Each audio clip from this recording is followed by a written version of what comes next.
Like I said, we are embarking on a new venture. We covered the book of John fairly well, and saw Jesus and his claims of himself, why he came, and John calling us to believe over more than any other gospel. Believe what he said he came to do. This letter to the Galatian church, the Apostle Paul wrote because that message that was so clear from Jesus himself, why he came, just in a short time, as we've said before, began to get distorted. And it's almost, I don't know how it's almost, you feel self-conscious a little bit in this culture of kind of individual thought, and everybody has their own opinion, and nobody's really right, that kind of thing. Sometimes you feel a little, haughty maybe, to say, no, that's not right. This is right. And yet, the Apostle Paul makes no bones about saying, that's not right. There is a right. And what is it now? We have, over 10,000, something like that, Christian denominations or divisions, something like that. 10,000 separate Christian groups who all, I guess, I haven't read their, mission statement for all 10,000, but I guess they all think they're right. And the other group that they were in is wrong. I don't know. Everybody has come to their own conclusion about what this Christian faith is. And listen to what the Apostle Paul says. I want to just talk about, we're going to cover this book, but today I wanted to just focus and get you thinking about this critical issue of individual definitions of the Christian gospel. It's just not allowed.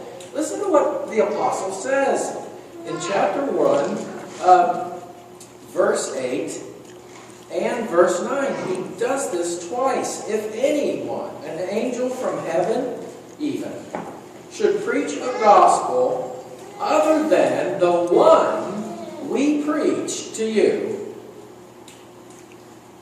let him be eternally condemned. And he goes on to say it again. He says, as we have already said, as if it didn't get across to you, if anybody is preaching to you a gospel other than what you accepted, let him be eternally condemned. Those aren't light words. You would think that the Christian church would at least start there and say, we need to get this right. Right? I mean, eternally condemned is not a light statement. Making up your own gospel, even if you have academic degrees, doesn't make you necessarily right. And so the apostle says there is one gospel, and I'm going to, we've already preached it to you, and I'm going to explain it to you again. But what he's saying, and he'll say, is you have been duped by these other people that have come along and told you something else. And he says, I'm astonished at how quickly you've bought into this new thing, which is no gospel at all.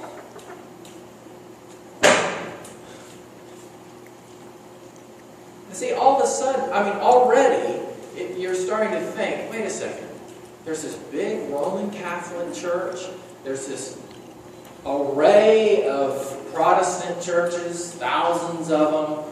Are you really going to say that all of them should agree on a particular articulation of the Christian faith? He seems to think so. If it's not the right one, it's not one at all. God, that's hard to say. All of a sudden, people are drawing back their bows already. Like, who are you to think that you can even begin to be right? And yet he says there's one gospel. This passage hit me about 5 years ago or so, like it's never hit me before. It's just the way God works, or where I was in life, or whatever. And I read these verses, and they jumped out of the page. And so, being the kind of pot stirrer that I am, I went online to a blogging kind of thing of seminarians and professors, Christian people, and I said, I was just reading this Galatians 1, 8 and 9 about Paul talking about one gospel and every other one being wrong.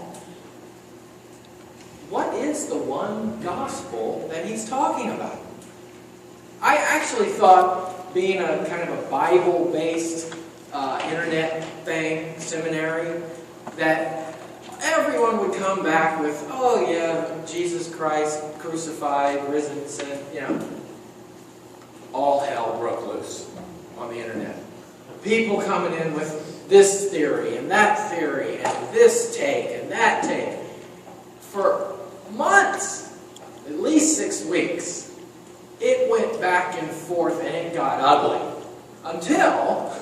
And some did agree with you. And some did agree, for sure. There were people that knew. It seemed that it continued until I got a personal phone call from the administrator and said, we're stopping this. It's out of hand. And they shut it down and changed the whole format of the blogging thing. I was devastated. Think about it. You're a Christian. You're a priest in the church, and you think, don't we have a message? We know the liberal type church, that deny the resurrection and all that. They're not even in the ballpark to argue this. They're out in the Mon River somewhere, floating. They don't get into this discussion, right? But you would think the Bible people would agree, but it got so ugly they had to shut it down. And so I'm feeling kind of, deflated, sort of. I went to this other conference, and it had a cross-denomination of speakers, theologians. And this one particular Lutheran guy, he was really, really good, really smart. And afterwards, they had this question and answer thing. And I raised my hand, and I said, could I ask you a question? Because it was kind of a gospel conference.